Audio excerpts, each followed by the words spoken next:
രഞ്ജുവാണ് ടൂസമ്പിളിലേക്ക് സ്വാഗതം. ഇനി വിദേശയാത്ര പോകുന്നവർക്കല്ല, സ്വദേശയാത്ര, അതായത് നമ്മുടെ വെഹിക്കിളുമായിട്ട് ട്രാവൽ ചെയ്യുമ്പോൾ നിർബന്ധമായിട്ട് നിങ്ങൾ അറിഞ്ഞിരിക്കേണ്ട കാര്യങ്ങളാണ് ഇന്ന് ഷെയർ ചെയ്യുന്നത്. സാർ, നമ്മൾ ട്രാവലൊക്കെ ചെയ്യുന്ന സമയത്ത് ചെറിയ തട്ടമുട്ടൊക്കെ ഉണ്ടായി കഴിഞ്ഞാൽ നമ്മളിപ്പോൾ എന്ത് ചെയ്യണമെന്ന് ആലോചിച്ച് നിൽക്കാറില്ലേ? അതിന് ഉള്ളൊരു ഇൻഫർമേഷൻ ആണ്. ഇതിന് വേണ്ടിയിട്ട് നമുക്ക് 2-3 ഓപ്ഷൻ ഉണ്ട്.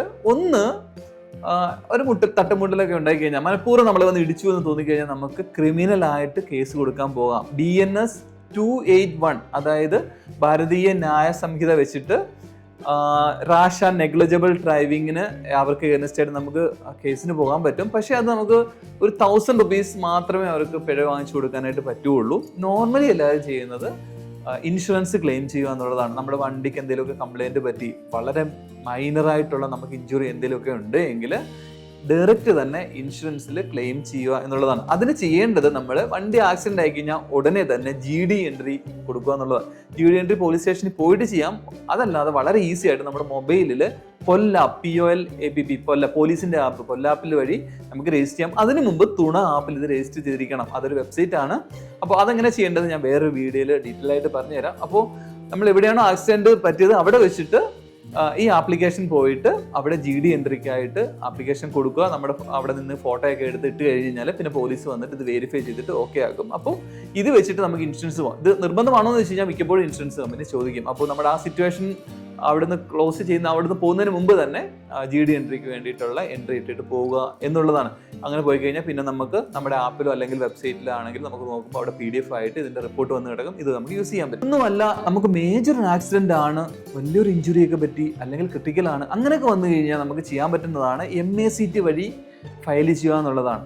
മോട്ടോർ ആക്സിഡന്റ് ക്ലൈം ട്രൈബ്യൂണൽ എന്നാണ് ഇതിന്റെ ഫുൾ ഫോം. ഇതൊരു കോടതിയാണ്. ഇവിടെ നമ്മൾ അഡ്വക്കേറ്റ് വഴിയാണ് ക്ലെയിമിന് പോകേണ്ടത്.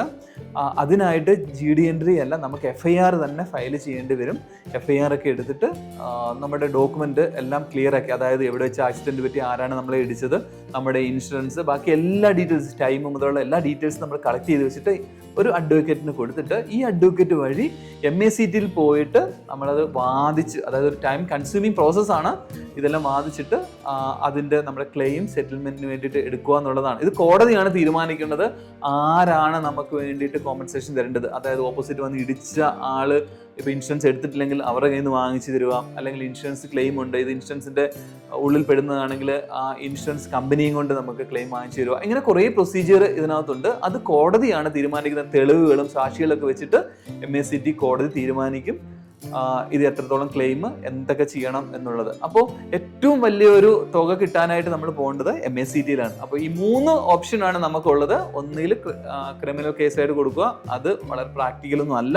നോർമലി ചെയ്യുവാണെങ്കിൽ ഇൻഷുറൻസ് ഡയറക്റ്റ് ക്ലെയിമിന് പോവുക, നമ്മുടെ ഇൻഷുറൻസ് ഏജന്റ് ആണോ ആരൊക്കെയാണോ നോക്കിയിട്ട് അവരുടെ അടുത്ത് പോയിട്ട് ക്ലെയിമിന് സെറ്റിൽമെന്റ് കൊടുക്കുക, അത് GD എൻട്രി നിർബന്ധമായിട്ട് ഇടുക. മൂന്നാമത്തത് MACTയിൽ പോയിട്ട് നമുക്കിത് ഫയൽ ചെയ്യുക എന്നുള്ളതാണ്. അടുത്ത വീഡിയോയിൽ തുണയിൽ എങ്ങനെ രജിസ്റ്റർ ചെയ്യുന്നത്, തുണ എന്ന് പറഞ്ഞാൽ അവരുടെ പോർട്ടൽ എങ്ങനെ രജിസ്റ്റർ ചെയ്യുന്നത്, പൊല്ലാപ്പിൽ എങ്ങനെയാണ് നമ്മൾ ലോഗിൻ ചെയ്യേണ്ടതെന്നുള്ള ഡീറ്റെയിൽസ് ഒക്കെ നമുക്ക് നോക്കാം. നിർബന്ധമായിട്ട് നിങ്ങൾ ഈ ഒരു ആപ്ലിക്കേഷൻ മൊബൈലിൽ ഡൗൺലോഡ് ചെയ്തിടുക. എപ്പോഴാണ് നമുക്കിത് ആവശ്യം വരുന്നതെന്ന് പറയാൻ പറ്റില്ല. വളരെ സിമ്പിളാണ്. അതിനകത്ത് ഇത് തന്നെയല്ല, വേറെ കുറേ ഓപ്ഷനുകൾ ഈ പൊല്ലാപ്പിലുണ്ട്.